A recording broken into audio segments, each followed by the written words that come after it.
G'day and welcome to today's news segment on soccer hooliganism. I am Ruby and this is Romy. Hold on a moment, Ruby. What on earth is that? Well, according to our trusty source Wikipedia, it seems to be the unruly, violent and destructive behaviour by overzealous supporters of soccer/football clubs, including brawling, vandalism and intimidation. And where does this happen? Hold on a moment. Perhaps it would be useful to explain a bit about the background and history on soccer hooliganism. Soccer has been associated with violence since its beginnings in the 13th century in England. Medieval soccer matches involved hundreds of players and were essentially pitched battles between the young men of rival villages and towns, often used as opportunities to settle old feuds, personal arguments and land disputes. Now that we have that out of the way, I'll answer your first question. Soccer hooliganism predominantly occurs in countries that are part of Europe, such as Belgium, Bosnia, Croatia, Denmark, Greece, Germany, France, Israel, Norway, Poland, Russia, and many more.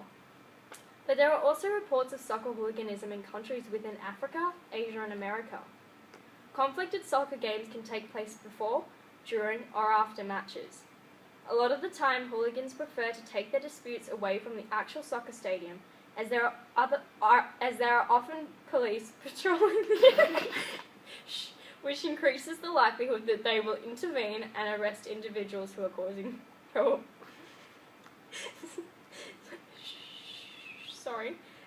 Sometimes soccer hooliganism can occur spontaneously in the streets or in other public areas. Wow, it seems that soccer hooliganism is a huge issue worldwide. Why does it happen? Oh, well I thought you never...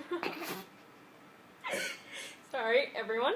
It's important to understand that soccer is the world's most popular team, and the vast majority of its supporters and spectators tend to be male and come from lower reaches of the social scale. That is, from lower socio-economic backgrounds, where aggression and violence can be more prominent compared to higher socio-economic countries and areas.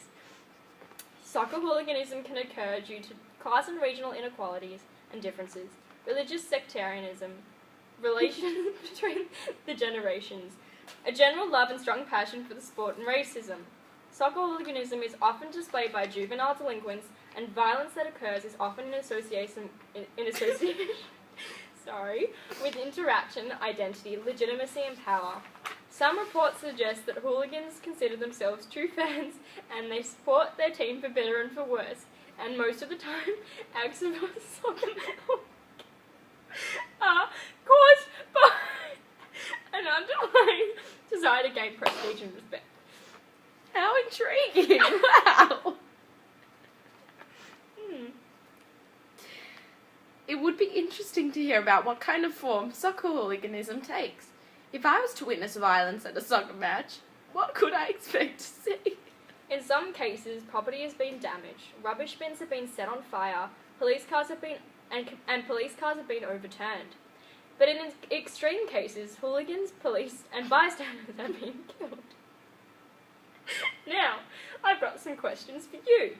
Why is soccer hooliganism more prevalent in certain countries, and particularly in certain areas within those countries? Well, Ruby, hooliganism is more prevalent in certain countries due to the fact that it is so valued in their area.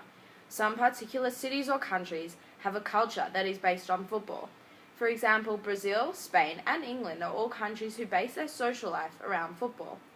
Most people grow up there and tend to live there for many generations, which means they're surrounded by this lifestyle all the time, and it's what their background is. Wow, that's fascinating. I need to know more. How does the culture of a team influence both success and or failure in sport? The culture plays a big role in success and or failure of a team. If their supporters are cheering for them, praying and hoping for the best, then that could be a plus. However, when it comes down to it... You're okay, on your bike. Realistically, in football or soccer, nationally and internationally, teams have a strong backup for their team.